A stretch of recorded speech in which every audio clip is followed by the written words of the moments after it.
Greetings and bienvenue, MITZU. Thank you for returning to this broadcast, and welcome to new viewers joining us for the first time. If you like a video, then feel free to subscribe. Gather round, children, for tonight I'm going to share with you the single creepiest experience of my life. It happened many years ago when I was just a boy, and to this day, I'm not really sure if it was paranormal or psychological, and I've never really heard any satisfying explanations for it. My family moved to Florida in the mid-'80s and took up residence in a large ranch-style home in a suburb of Panama City. I had just turned 7 and was acclimating myself to my new environment, having lived all of my life in northern Wisconsin. The house was a palette of warm browns, tans, and late 70s stylings, surrounded by a beautiful yard with numerous trees and shrubs. In the late afternoons, the sunlight would filter through the greenery and make the house feel alive, earthy, and inviting. It didn't seem at all the place for something strange and terrifying. I remember the first time I saw him. I was sitting Indian style on the floor of my room, playing with my action figures after school. He-Man was leading another assault against the evil Transformer Armada, while my G.I. Joes lay hidden atop my bed, waiting to act as the cavalry should the machine somehow gain a foothold in Eternia. As I grabbed my AT-AT to stomp down the masters of the universe, I felt a sudden pang of unexplained terror. It felt as if something was watching me from the doorway. Everything seemed to slow down, and I could only barely move. With my heart pounding in my ears, I turned towards the door. Staring back at me was an impossible thing. It looked like a child's drawing brought to life, entirely two-dimensional, like a sheet of paper cut to resemble the poorly drawn figure of a man in profile, with a derby-styled hat and a suitcase in one hand. It stood huge and white in the doorway, and stared at me with its one empty eye. It wasn't even an eye. It was just a hole cut in the paper. I could see right through it, to the wall behind him. For unknown moments, we stayed like that, staring at one another. Then he moved. He moved like a cartoon character. Instead of moving like a cutout sheet of paper, his arms and legs would pass back into his body, and then come out the opposite side. He seemed weightless, and was impossibly fast as he suddenly darted across the doorway and ran into my parents' bedroom. I sat in stunned silence for several minutes. Then I started screaming. My mom came running in and tried to calm me down. My memory is in fragments after that. My mom said I was in hysterics for hours, and at first she thought there was an intruder in the house. It was only when my dad came home from work that I was able to explain as best I could what I had seen. My dad had me draw him out on a piece of paper. Afterwards, he remarked that it was odd I would draw a derby-style hat, since I had never seen one previously. My dad told me it was just a ghost and not to worry because ghosts can't hurt you. I don't think he believed it was a ghost at all. But I mostly accepted this explanation because I was a child and he was my dad, and dads know everything. Nevertheless, I went to sleep that night with all the lights on, and every time the ceiling fan would blow a piece of construction paper in my room, I would sink further down underneath my covers and prayed that I would live until morning. The very next day, the paperman returned. He followed me to school. I would see him while sitting in class, peering at me from the doorway. When I would look directly at him, he would run. He was waiting for me by the jungle gym at recess. Though he never came towards me, his presence was blatant and menacing. I had never been more afraid in my life. My teachers noticed I was acting strangely, but I didn't dare tell them. As I rode the bus home from school, he ran alongside it. No matter how fast the bus went, he was able to match its speed without effort. At each stoplight, he just stood there and stared at me with his empty eye. All too soon, we were at my stop, and I had to get off the bus, alone. As the bus drove off, I looked around desperately, but he was nowhere to be seen. I kept turning around as I made my way home, certain he was going to sneak up on me from behind. As I neared my house, I ran for all I was worth towards it, somehow knowing he was right behind me. I got to the front door and threw it open. I turned around to slam it in his face. Nothing. He wasn't there. After that, I only saw him sporadically. It was little comfort. Though weeks would pass before I would have another sighting, I always felt his presence. It was like he was toying with me. He had watched me long enough to gauge when I would turn around, and he would be gone before I could see him. Occasionally, I would glance a blur of white out of the corner of my eye, just enough to confirm my fears. Weeks turned into months, and months became years. We moved several times, once more in Florida and then finally to Texas. No matter how far we traveled, the paperman followed me. We were living in Alvin, Texas when I made the discovery. To this day, it still confounds me. It just doesn't make any sense. I had seen the paperman on and off in the new place. I had stopped talking to my parents about it. The sightings had been going on for almost 10 years at this point, and I was now in my early teens. In desperation, they had made me see a psychologist who was no help at all. He said the man represented an unconscious fear of my parents getting a divorce. He was full of shit. Even though I keep having sightings, I just kept them to myself. At this point, the paperman was part of my life, and I figured he would always be there, stalking me, waiting for me, just out of sight. Then one day, when we were getting ready for a garage sale, my mom brought me several large boxes and asked to go through my old things and select what I wanted to get rid of. As I went through the old, beaten cardboard boxes, I was consumed with nostalgia. I had forgotten so many of my old toys. There was my old Fisher-Price castle with the little trapdoor and the pink dragon. There was my old Kermit the Frog doll. There was my first dog's collar. As I dug deeper through my memories, at the very bottom of the box, I came upon a stack of my old grade school readers. I remembered one in particular the moment I laid eyes on it. Seesaw. It was a thick paperback book filled with short stories and poems to help young children learn to read. I sat down on the floor and started flipping through the pages. On page 12 was the little red hen. On 18, the painter and the dragon. I remembered these stories. It had been so long. I smiled and continued to read. As I leafed further through the thick yellow book, my warm feelings of nostalgia began to fade, and that familiar creeping dread began to manifest itself once again. Page 38. Tiptoes. Page 40. Mike's bike. Page 42. The brown bear's hat. Page 45. I sat on the floor and stared at page 45. To this day, I still can't describe the emotions tearing through me at that point. I don't really know if there are such words in any language. Horror, amazement, disbelief.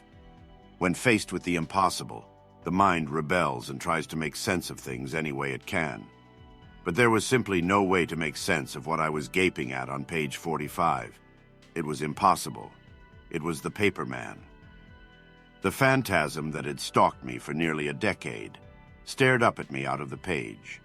A poor illustration in a children's second-grade reader. There was no denying it or mistaking it. It was him. He stood in a crudely sketched doorway at the top of a staircase. In his hand was the suitcase, and atop his head was the derby hat. In the middle of his featureless, flat face, that single, empty eye stared back at me, and I could see right through it to the watercolor shading of the wall behind him. I don't know how long I sat there. I don't remember breathing. I don't remember anything except staring into that single, empty eye.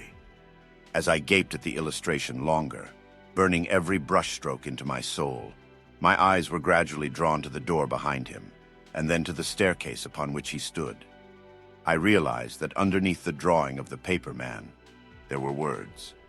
A few lines of staggered text, flowing diagonally across the page to parallel the lines of the staircase. For what must have been the first time since I was 7 years old, I read those words once again. Yesterday, upon the stair, I saw the man who wasn't there. He wasn't there again today. Oh, how I wish he'd go away.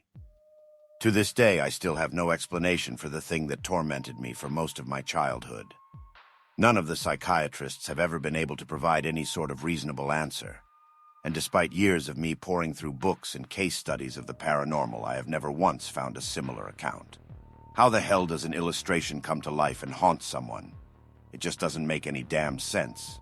But I lived it. I lived through that nightmare. I survived. I never saw him again after that.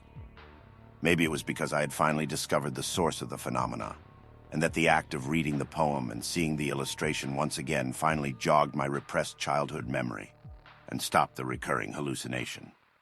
Maybe it was because I burned that goddamn book only moments later in my family's grill. On my daughter's birthday, I got her a set of pastels and a notebook, among other various toys. She loved them and immediately went about scribbling some drawings in the notepad. Like any proud parent, I put a few of them up on the refrigerator. She drew things like the family cat, our house, her grandmother, my mother-in-law, and the goldfish. His name is Fishy. However, she started to draw some rather grim-looking pictures, featuring a purple-clad witch or whatever she is. Apparently, her name is Barbara. Neither I nor my wife know anybody named Barbara. I asked who she was, and she told me, "She's the lady that watches me sleep." I was dumbfounded. I asked her, "What do you mean she watches you sleep?" She replied, "Yeah, she sits near my bed every night and watches me until I fall asleep." This got me very concerned, not only for the safety of my daughter, but for the well-being of my wife and other child as well. I have a newborn.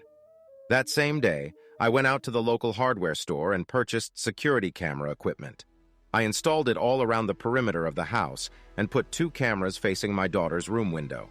At this point, I thought it might be one of the local vagrants peeping in at my daughter. Since I don't live in the best neighborhood, this was entirely a possibility. We do have a few crazies that stay under the bridge nearby and take drugs. The next day, I asked my daughter if she saw Barbara that night. When she told me that she did, I went right to the security camera and reviewed the footage. I saw nothing. I had to be sure, so I went over it again, this time slower. Still nothing. It was then that I decided to set up security cameras inside her room. I didn't tell her about it. Then I waited. The next morning, sure enough, she told me she had seen Barbara again. Upon viewing the footage, I saw nothing unusual. You cannot imagine the feeling of relief that swept over my body. I felt as if everything was going to be all right, and I can put this whole Barbara mess out of my head. That was until my daughter came up to me. What she told me shook me down to my very core. She told me that Barbara was angry at me. She said that Barbara doesn't like being watched. She said that Barbara is going to hurt me if I don't stop watching her. These are the pictures of Barbara. This post is from over a decade ago, and only the thumbnail data was saved. I come down to the kitchen for breakfast on a Saturday morning. My mom and my sister are already up and they look exhausted. My mom asks, "Did you sleep all right? "Yeah." Even after you woke up?" I woke up. Sometime in the middle of night, I had started screaming. My mom rushed into my room and found me sitting up in bed, screaming, "Roy, Roy, Roy, Roy." She did her best to calm me down while shooing away my pissed-off sister who had stormed in to find out what the fuck was going on with me. She asked me who Roy was, but I would only say that he was a bad man. I didn't say anything but Roy is a bad man. I'm shocked as they're telling me all of this. And they're surprised that I don't remember, but then again, I'm the sound sleeper of the house who can doze through lightning storms. We write it off as some weird nightmare that I don't remember. Years later, I'm off at my first year of college. My mom sends me a videotape in the mail. She didn't mention it before I had left, as in, "Hey, keep your eye on the mailbox," or anything. I press play, and it's my mom taking a video camera through our house. She was moving and sent the tape as one last walkthrough of the now empty house before she left. It was sweet and a little tear-jerking until she said, "So, here's something you might find interesting." When she approached a closet in her bedroom. This closet, aside from being the hiding place for all the Xmas gifts, was also always packed full of old luggage and other odds and ends. You could only go 3 feet in before you would have to start climbing on things to go farther. She goes in with the camera and I see that there are purple crayon drawings on the wall, down at the height where a small child would draw. There are random scribbles, some stick figures, something that may have been a dog. I was already puzzled, because I had no memory of ever playing in this closet, and I don't know how I would have drawn on the walls when they were, in my mind, always covered. Then the camera comes to a word on the wall. Roy. And my mom must not have remembered that night. She said on the tape, "Roy, I wonder who Roy is." Mr. Jack Worldly, a hard-working and skeptical man, stood outside his vandalized bungalow with a look of shock and awe on his face. The front door had been left open for all in the quiet neighborhood to see, not that he had much of value to begin with.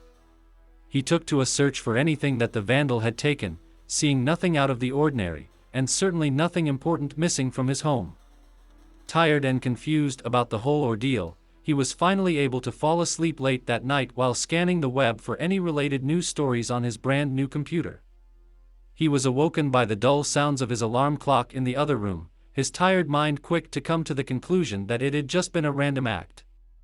It was not the last he'd seen, however, as the same thing happened day after day when he came home from work.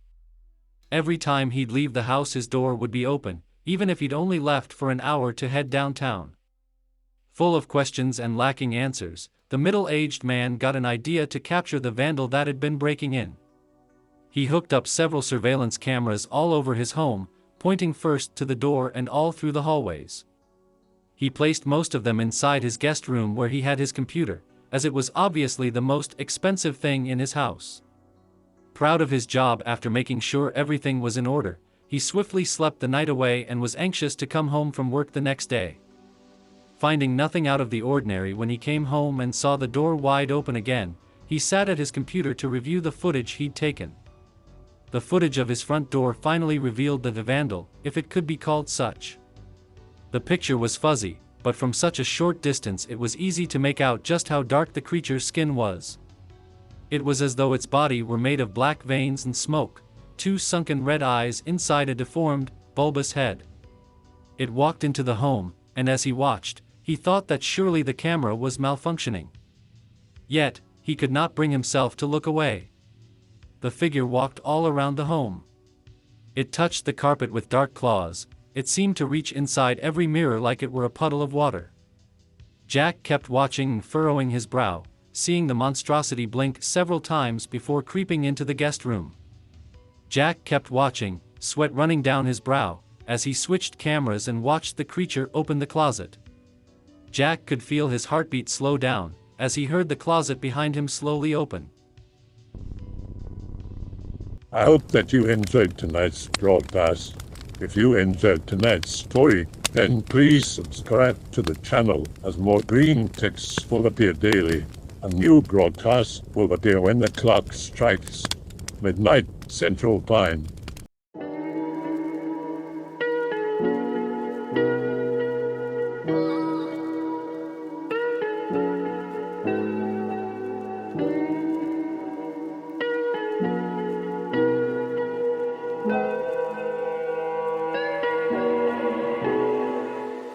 Remember to check out the Odyssey page in the description for a second archive of the channel's videos.